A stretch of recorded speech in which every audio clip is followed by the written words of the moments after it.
In this Earth spiritual training school, each soul has both the masculine and feminine aspects of God, the mind and heart of God within them. When a soul incarnates into this school, they select the gender they desire to incarnate in to learn wisdom.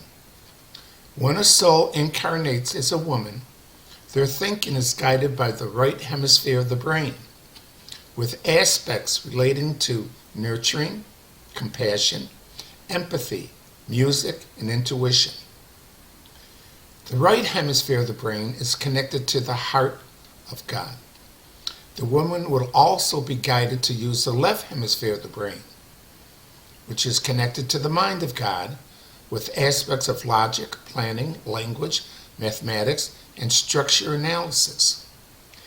70% of the woman's thinking is guided by the heart of God, the right hemisphere.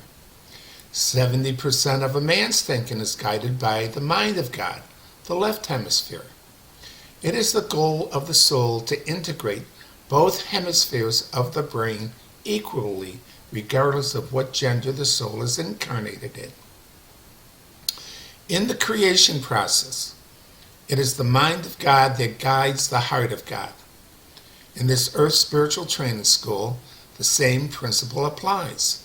The left hemisphere of the brain guides the right hemisphere of the brain, meaning the man guides the woman in decision-making. In a partnership relationship, the man must always allow the woman to have unrestricted expression of her desires to manifest in the relationship. The man will either agree with the woman or recommend an alternative course of action which both partners must agree upon. If a woman has no partner and she desires to create a reality in her life, all she needs to do is ask Universal Mind to bring her manifestations into a reality. All souls have free will. Free will is given to determine who is responsible if there is a violation of universal law in the creation process.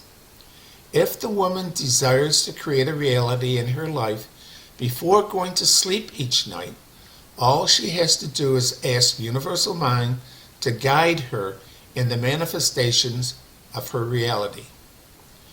She needs to continue this process every night until her desires become a reality. Depending on the spiritual development of the soul determines how long it takes for her desires to become a reality.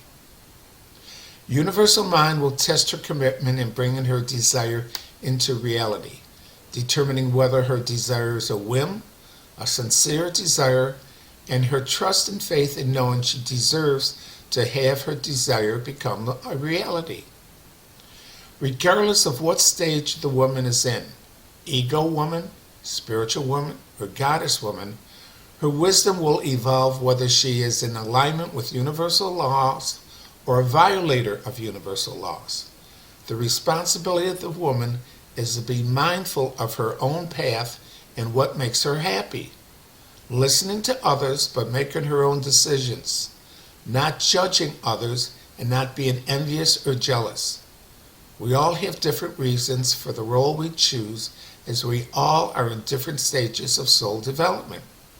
Have compassion for others without taking on others' responsibilities. The responsibilities of others is their path to learn wisdom. Much love, many blessings. Namaste. Visit us at www.thepathtowoneness.com. Join the membership program for all the latest teachings from the Golden Ones. Visit us on Facebook and LinkedIn at thepathtowoneness.com.